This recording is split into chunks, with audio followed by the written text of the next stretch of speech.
What's up, everybody? Welcome to Degen Dad's podcast. I'm Chris, joined by my co-host Kyle. What's up today, Kyle? Yo, what's going on, man? Happy to be on the podcast. And what is this, episode 40 something? We're getting up there, man. 40 something, man. And let me tell you, we should be called Dedicated Dads, not Degen Dads, because it's late for us right now. And we're recording at night so we can consistently get this out to you guys on Mondays. Going to, as always, recap the week. Lots to talk about today. I got my Dot Swoosh shoes. I'm going to show those off, of course, on stream as you're viewing this. Have some Veve drama again. Crypto market is looking good. I'm actually going to do a quick little overview in just a second. Bitcoin is still pumping. Overall, just a better feel, better sentiment in the market. Ryder Rips and Paul, whatever, they got sued officially by Yuga Labs. This has been an ongoing lawsuit for like a year now, and I think it was like 1.3 or 1.5 million, not counting some other costs that are in there. We're gonna actually take a look at those, and specifically from one of the founders of the Yuga ecosystem later on. We got the Mocha ID revealing points, Polygon 2.0, SEC targeting Ripple again. SEC just needs to chill, bro. And a couple more other things. And of course, we have the Ninja Snapshot. Ninja Alerts is a company that I work for. Snapshot of our top 300. My boy Kyle actually got in that top 100. It's going to be customized ninjas that are ordinals. Super excited about that. And I'm just excited to talk about ordinals and Bitcoin as well on this podcast. Didn't even put that on the show notes, but I actually have a side topic to talk to you with you about that as well. All that being said, I want to move on to specifics. Bitcoin right now in the past 7 days is up 13%. We're at 34,279. Ethereum is about half of that. So Ethereum's not quite trailing quite as well as it usually is, but it's still up 6.56% at $1,783. Most altcoins, like the top 100, you're going to see are green, for really not every chart as far as 24 hours, 7 days, and even the 30 days. So overall, the market has a much better feel right now. NFTs aren't quite as strong right now, but you're still seeing a coupling between the two. You're still seeing them follow. You're seeing some uptrends, especially these blue chip collections. So I don't know, Kyle, to me, it's a pretty good market feel right now. How are you feeling about everything? It's just very interesting to watch because like Bitcoin has been on an absolutely tear. The S&P is actually down. You know, a lot of people are trying to say, you know, the S&P is going to dump. So is Bitcoin at the same time. Well, that's not the case, man. Now we're not seeing that play out right now. It's actually being decoupled. So it's really refreshing to actually see that. Now, can it sustain moving forward? That's the question I think a lot of people are going to be asking, but definitely been calling it on the channel here and on our podcast is like the decoupling, the NFT market upticking a little bit. So you definitely want to subscribe to the Degen Dads podcast because we're late at night, as Chris said, recording this as true Degen Dads. Ayo, and Kyle just celebrated one of his kids' birthday today, so that's awesome. So you know, yep, he's worn out from throwing a party for the little one. That can be exhausting. But exactly like you said, for the S&P 500, we're actually seeing like at least a short-term decoupling.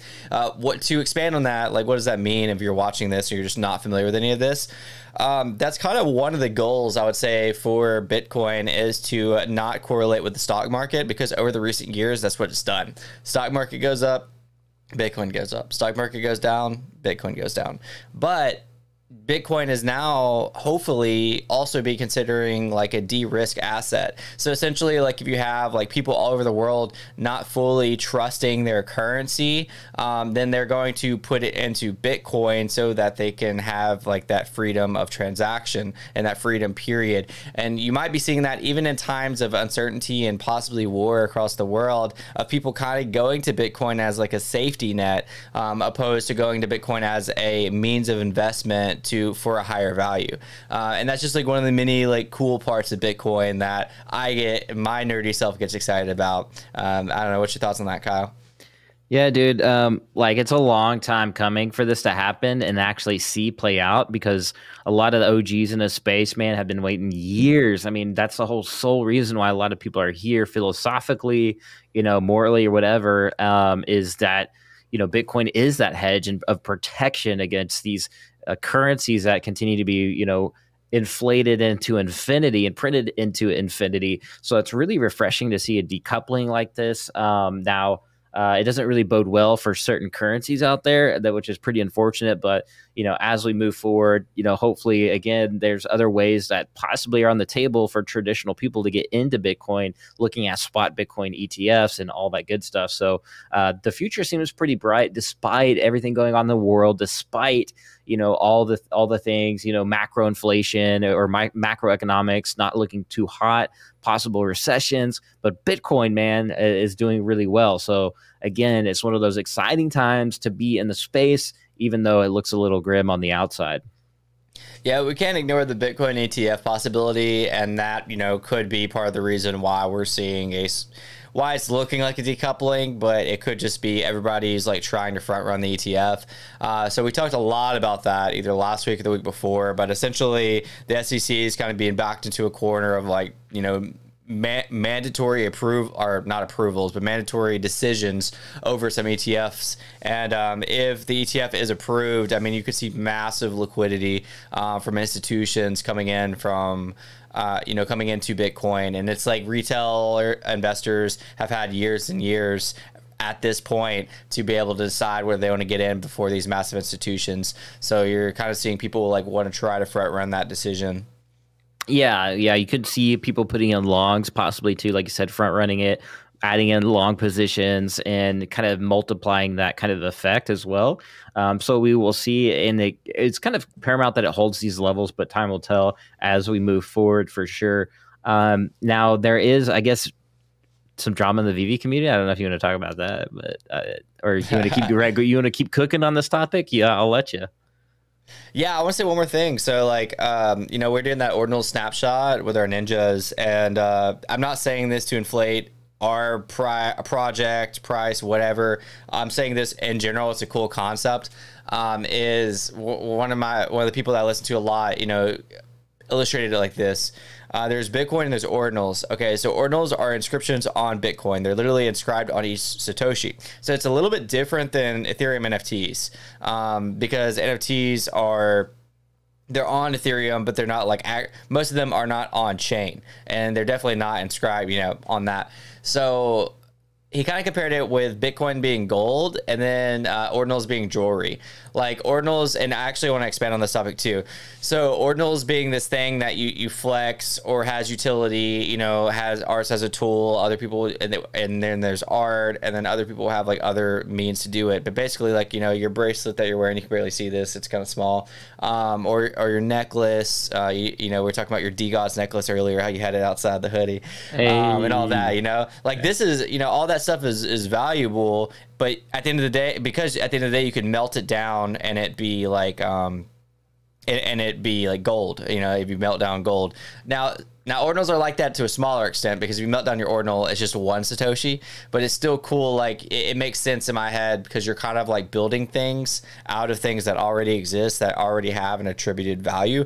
So technically, as long as Bitcoin's thriving, like your ordinal can't go to zero because it's still going to be a Satoshi. So like that Satoshi, if Bitcoin survives, is still going to be worth something. So this goes on to a bigger topic too of Giancarlo buys tokens. That's his like YouTube name. It's just Giancarlo on Twitter. He recently made a video talking about like if we see another bull run or when we see another bull run, just kind of his thoughts on like whether NFTs are going to correlate with Ethereum again, because we saw it in 2021, really they correlated. Ethereum went up, from 700 to 2,000, 3,000, whatever, 4,000, whatever it was. And NFTs followed suit for the most part, especially those like really high end projects. Like CryptoPunks went from like 10 ETH to like 100 ETH. Bored Apes went from like 5 ETH to like 80 ETH. Actually, the highs were a lot higher than that, but like you get what I'm saying. Like it like correlated with Ethereum. And then of course you had Beanie Maxi flooding it, saying like that they're decoupled, that they don't correlate with each other, and that data shows whatever. And last thing I'll say before I pass the mic. is like Giancarlo's basically saying, like, what data? Like, we really had one strong cycle of ETH and NFTs, like, actually, like, making a scene, you know? So it's hard just to take it 1 year's worth of, or a couple of years of one market worth of data and say that, like, this is what's going to happen next time. Like, anybody who's telling you that is probably trying to sell you something, trying to short you, or trying to, like, you know, whatever. It's very interesting, but we're going to have that same outlook on Bitcoin and ordinals as well. You know, like, if Bitcoin goes up, you would think ordinals, like, logically you would think ordinals would go down, because it's like people are paying more for ordinals. So we see that with our mint right now, because we set our mint at a Bitcoin price, but Bitcoin's going up. So in US dollar terms, like, so is the price. But that wasn't the case, you know, 2021. So what do you think, Kyle? Do you think Bitcoin and ordinals are going to be paired together, and go up together, go down together? And same thing for Ethereum and NFTs. You know, when people say, like, you know, when they look at that, the data, like the data that I think that people should look at is the data that is common sense with human nature, with collectibles, with people that, with like things that humans collect already. I think there's, like, I don't know, hundreds and thousands of years of data there. When you start talking about art, you start talking about collectibles, jewelry, all that associated stuff with humans and how humans collect already. And I think it's safe to say that there's a lot of data there. Now, like, when you're correlating a new market, like NFTs is a new market, and technically that data is kind of like, yeah, there's only one cycle for sure. I do think it's going to correlate for sure. I don't think, like, to me, there's no doubts in my mind, because it's in what you see really across, like, art, like in the traditional sense, is now you're seeing all these, like, apps being built around traditional, you know, Web 2 art and physical art, where the appreciation has gone up over time because currencies either get devalued, or the art itself has more value over time because it's more appreciated over time. So there's two different scenarios there, that, like, these, like, really good art and really good collectibles tend to just appreciate over time in general, just because it's good. So I think it's safe to say, like, those two things happen on a consistent basis.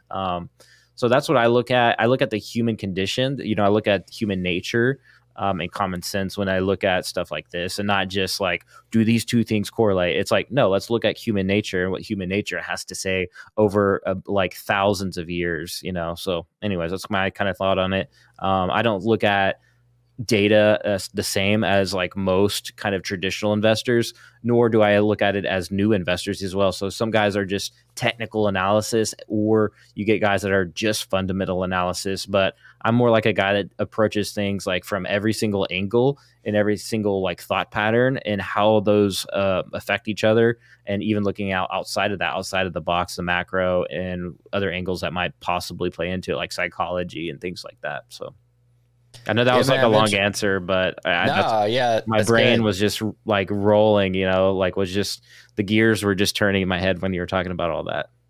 Yeah, two things. I'll start off with a not as serious one and then go on to the serious one. The not as serious one is, I've been trying to get you to listen to John Bellion for, like, ever. Yeah, I doubt you still have, or you have yet, but he has a whole album called The Human Condition. 10 out of 10 would recommend it. That's completely random. Just maybe think of it when you're talking about, like, how humans think. Number two, the little bit more serious one. I think it was a Miles Morales comic. There was some comic that was bought during last bull market for, like, 50K that was just resold for, like, 15K. I got those numbers wrong, like, just then, but, like, you get the point. Like, it was like a significant difference. So, like, I don't know. It kind of had.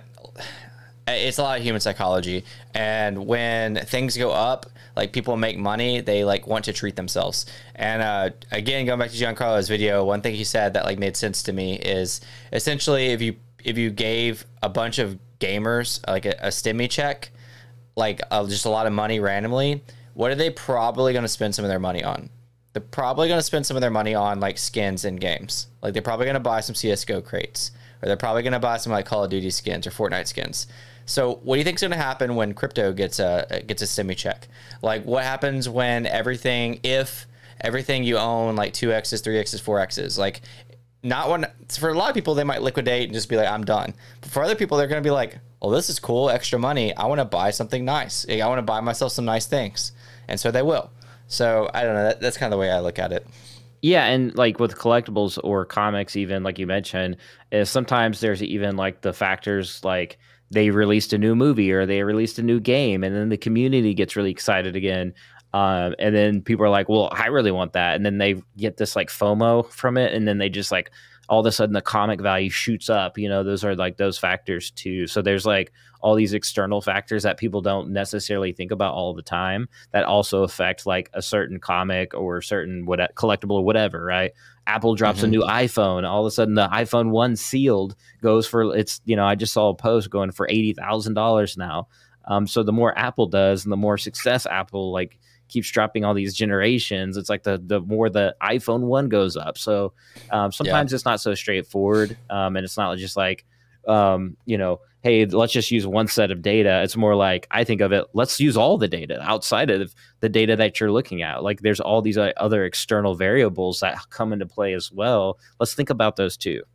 That's how I think. Absolutely, man. I agree. We'll move on to what we briefly mentioned, some Veve, I guess, drama. Basically, one of the... By the way, I'm about to talk about this. I'm not throwing shade at anybody. This is just like Shots covering fired. what happened. Shots fired. I'm Yeah, kidding. no, it's not.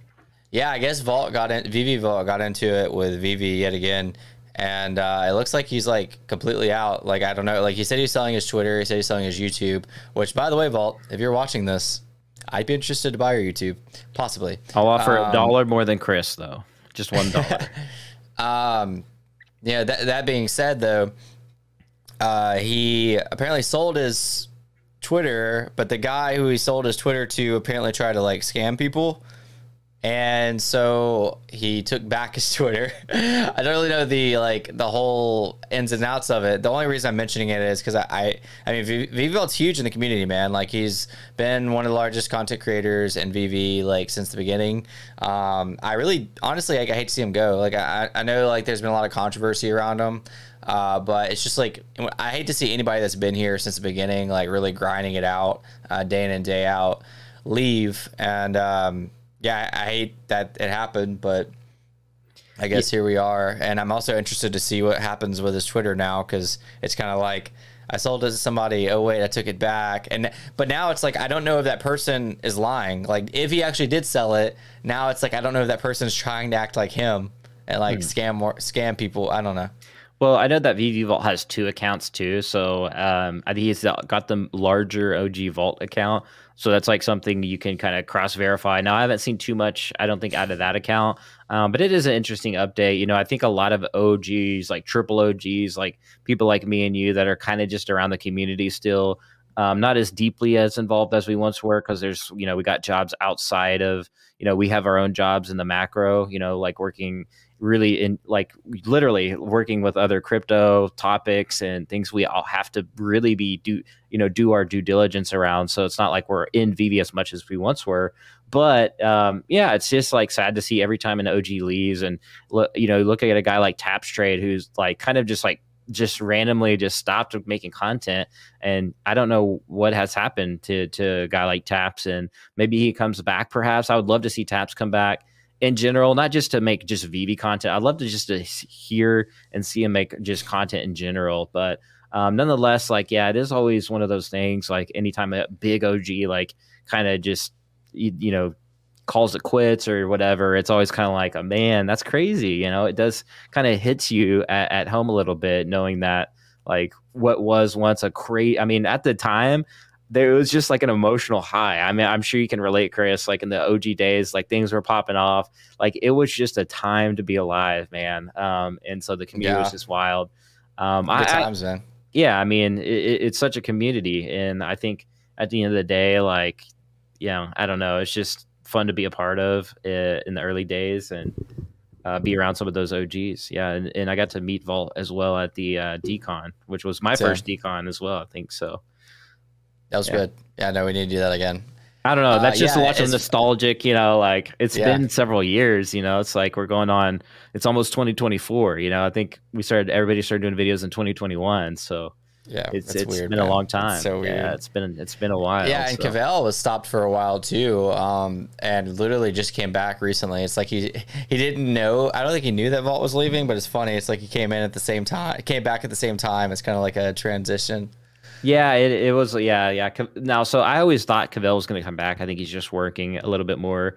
And I think a lot of guys, during the bear market have, in general, like NFTs, we see have just kind of gone back to work and worked their own jobs. But yeah, it'll be interesting to see like the next like wave of creators, perhaps Veve, perhaps not, see who does really well in this next run. I'm really curious to see.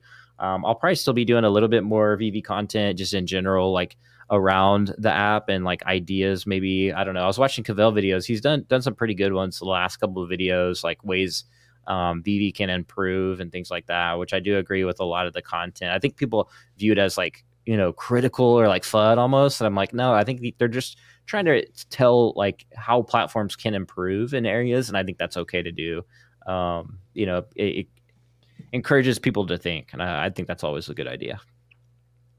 I completely agree, man. Yeah, I'll still be doing Veve videos as well, but mine are usually like more like substantial news or updates nowadays, because it's like I used to cover like every little thing, but it's just like it's a lot of time dedication to like for like the amount of other things I have going on that like pay the bills or that like get me towards my goals. So it's like, it's just a lot to ask right now in this market to like cover those type of things. But I mean, like you go to my page right now and like last like 2 out of 5 videos are probably Veve at least. So I definitely still cover the stuff. But another thing that I cover, let me get it here.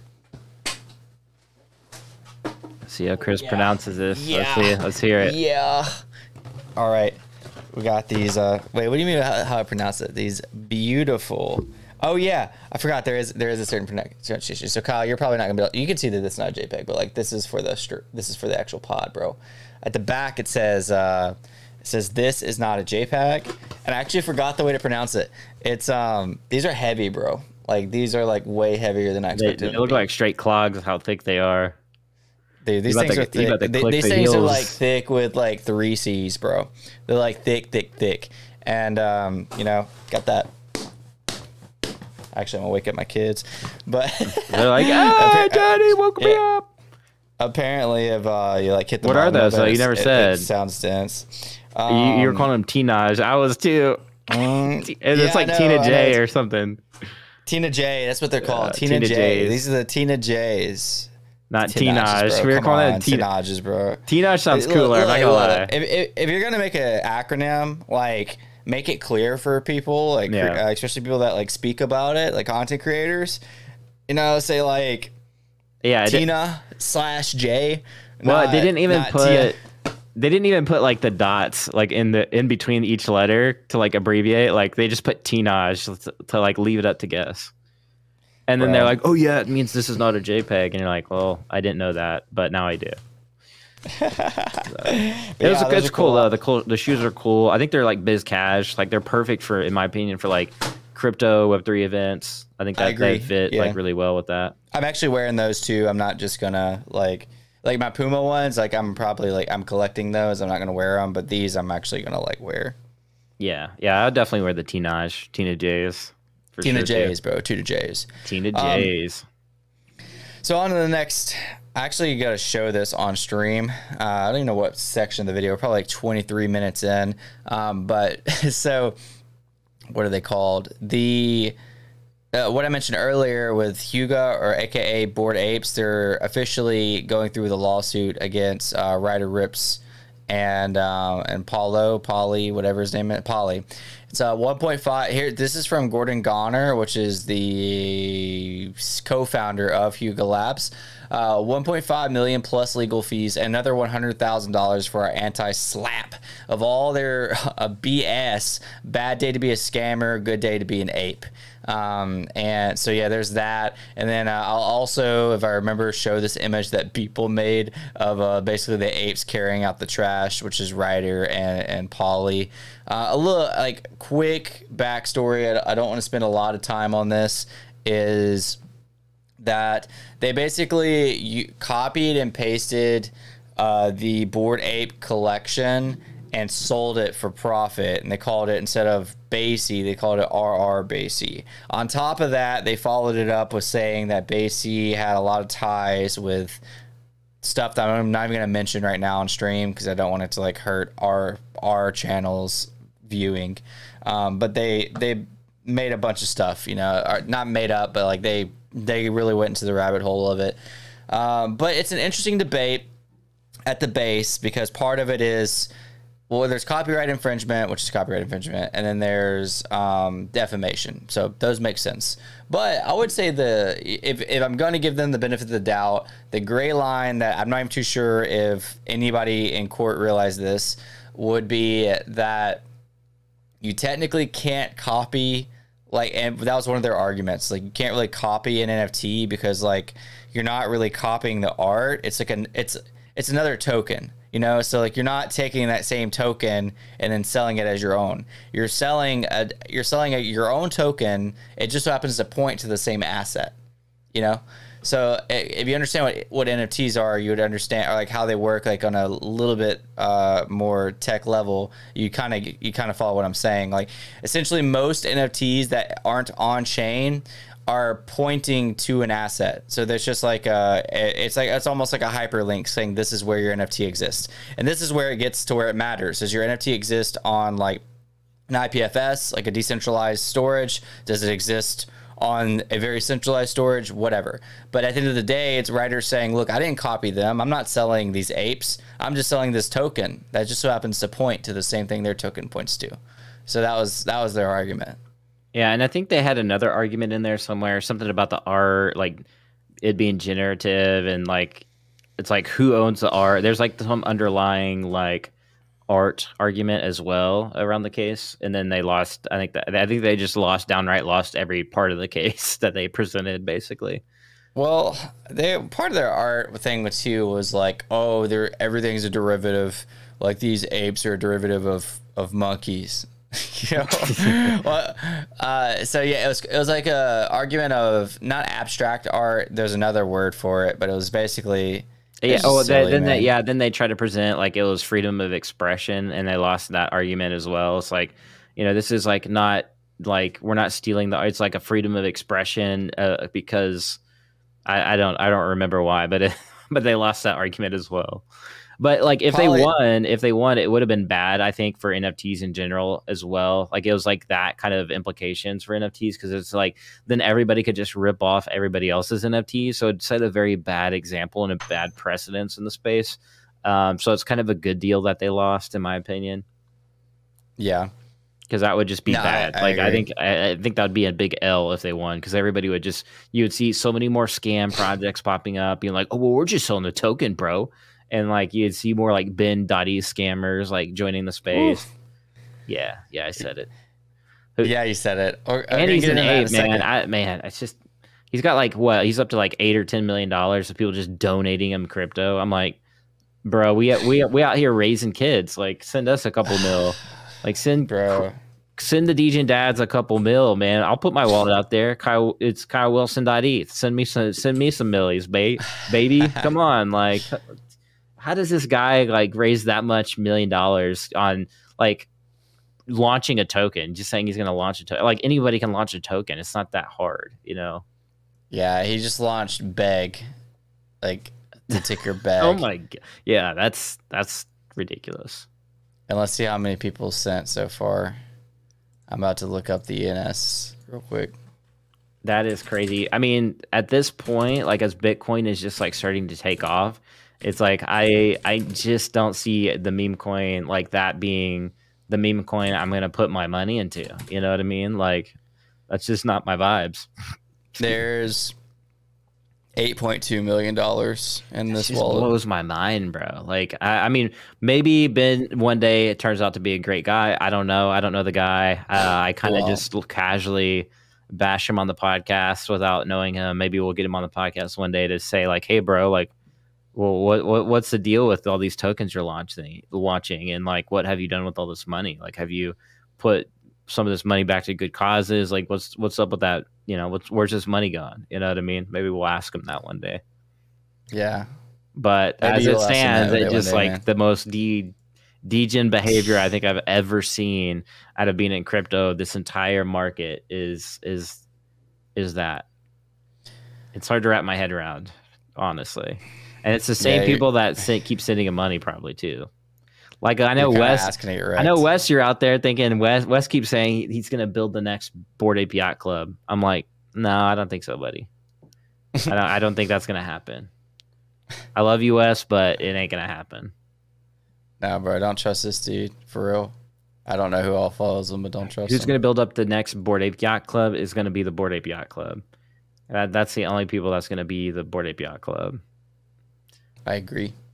But you know who else could build a Bored Ape Yacht Club style ecosystem? Matter of fact, who is the number 2 holder of ApeCoin right now? Because of their Ninja DAO? Alerts. No, I'm kidding. No, it's Mokoverse.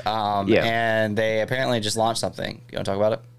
Yeah, Mokoverse, they're launching, and that's a really good point because they are actually juggernauts in the space. If it's one company or one platform, whatever, it's like an entire ecosystem. It could be Mokoverse for real. Like we talked about this on the last podcast. They raised like now they're the number 2 ApeCoin holder out of the entire ApeCoin DAO. So they have significant voting power. And then now they're dropping a new, what's called Mocha ID, which is going to allow people to have an ID, like a kind of like a identity on chain, if you will, but in their Mokoverse ecosystem to allow you to earn like points, rewards, all kinds of stuff like that. It's really cool. They have like 450 projects that they have invested in. That's a part of their ecosystem. So they have major reach. And of course, now major reach in the ApeCoin DAO, and what ApeCoin DAO actually does moving forward. So that's like something to definitely pay attention to. That's like major alpha we're giving you guys right here on the DJ Dads podcast. So if you can get a hold of one of those Mocha IDs, which me and Chris may have codes in the future. So you definitely want to tune into our podcast in the future if we decide to give those out, because ultimately like us being I have codes right now, I think. Yeah, us being holders is important because if we give you a code and you like are interacting in the ecosystem, we can kind of get rewarded for it as well. So this is like one of those serious kind of things. And yeah, like let me go ahead, and it's called the Realm Points. So Realm Points, I'm looking at it, yeah. Yeah, Realm Points are going to be really big moving forward and allow you to earn points. It's different from the Realm tickets and the what was it, the Mocha Cana like points, whatever, Mocha XP.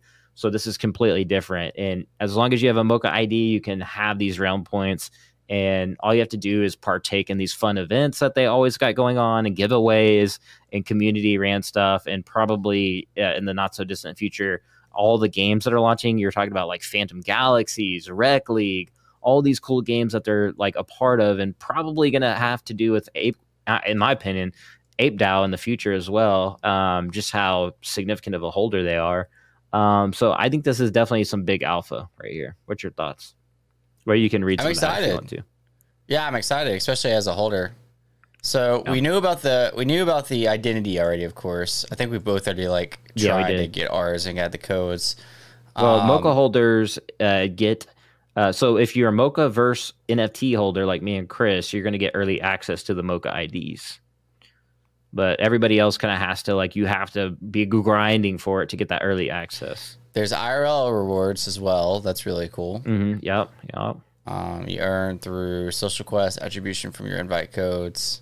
Partner activations, which are like all their 450, giant book of games and fun stuff. Yeah. Choose where your invite codes go very carefully, as you get a 5% of Realm points earned by each person you invite. So we got to be careful who we pick, Kyle. I'm pretty sure I just handed away the first one. I handed away my first 2, but I think they're going to give out more codes to Mokoverse NFT holders, but I don't want to say that for sure because I think I've saw that somewhere. But I think as time goes on, man, I think this one's going to be a banger. And I think people are going to want to hold this. Yeah. No, I completely agree, man. I mean, I'm still holding mine, and it's one of the few projects I'm really excited about. So we'll see how Mocha goes. The last thing I want to talk about, because we could talk about this and close out the podcast, is the dude. So I know it's not new, but me and Kyle were actually talking about this ahead of time. Some of the VR stuff with the Quest 3 has just been like awesome looking. There's two things specifically that I saw recently. One of them is this guy is like basically like viewing a what looks like a monitor set up, like it's like a screen, and he's playing like a game on the screen, but there's actually no monitor there. It's all just in mixed reality or augmented reality. So that was really cool. And then there's another one where this guy was basically playing like COD zombies like in his living room, like zombies like crawling through his like windows and coming up the ladder and stuff like that. And that was really cool too. So it looks like the Quest 3's really elevated the experience of the VR and AR. And I think all of this ties into, ties into gaming, which ties into Web3, but it also ties into any of these projects that offer a virtual reality, augmented reality, or let's say the buzzword metaverse type of experience. What do you think, Kyle? Yeah, man, metaverse is going to come back for sure. Like, I don't think, like, I know it's got a stigma about it, but Meta changed their name, Facebook changed their name to Meta. I don't think it's going to go away. And I think people are going to wish they didn't like act like metaverse is dead. And I think like the Zuckerbergs of the world are going to make people eat that. Like, well, the Meta Quest 3 has an amazing Snapdragon processor from Qualcomm. And I think the chips are going to get even more powerful. And, you know, look at the glasses they're putting out with AI. I think those are going to get more powerful. Mixed reality is going to be easier in the future. Like you were saying, the productivity hacks with some of these, like, you know, glasses, goggles, or whatever. Like even Apple has a really productive, you know, headset coming in the not so distant future where they literally demonstrated like you could have a workspace literally at an empty desk and like these monitors pop up around you. That's the future, man. And, you know, people that may not have a lot of like space, this could be a really good solution, especially all you need is a desk, or they might not have, you know, the money to go out and buy a bunch of monitors and all that fun stuff or whatever, where you can just have one single device and that just be your entire computer. And it can be your gaming system and it can be so much more. So I don't know, man. I think these devices are just going to get cheaper, more affordable, and the productivity, the entertainment levels are going to go off the chart. To me, it's clear as day where the future's going, especially like AI. You throw in the mix of like anything that it touches is going to make better, like chip making process, you know, obviously the AI process, we're seeing it on the chat GPT level, human productivity level, but like making these devices just better. So yeah, it's crazy. So What a time to be alive, man. What a time to be alive. I'm going to leave the link to the video that we're referencing where the guy is looking at the screen in virtual reality in today's newsletter. Because it's spooky. 2 p.m. Central Time. And it's Halloween, right? No, it's Halloween Tuesday. No, I know, but by the time they like see this, some viewers might, by the time they see it, it's going to be Halloween. It's Halloween season. We got to make it a Halloween theme. Halloween season. It's Halloween season. Come on. Be the celebration. You know what I'm saying? We're trying to be spooky up with this place. I wasn't talking about the zombies one, but I could do the zombie one. Yeah, the zombies spooky. one. Make us a spooky newsletter. We'll do the zombies one. Are you doing anything for Halloween? I'll be working for Halloween, but I'm not doing it. I'm not actually not doing anything either. I was just wondering if you were. We did our Halloween stuff yesterday. Did you do like a trunk or treat or? We went to trunk or treat Wednesday. We went to Pumpkin Festival yesterday. That was like really good. And then we went trick or treating and at a pretty good place to go trick or treating. Like people were handing out like full out like candy bars. Wait, do you guys sell a lot of pumpkin spice lattes at your coffee shop? Oh yeah, for sure. Let's go. We even like make like a pumpkin cold foam and stuff. But I'll be working my shop a lot this week because of stuff. So I will not be very active. Well, happy Halloween for everybody watching the podcast. And if you really want the alpha, you have to subscribe, hit that notification bell for the next one.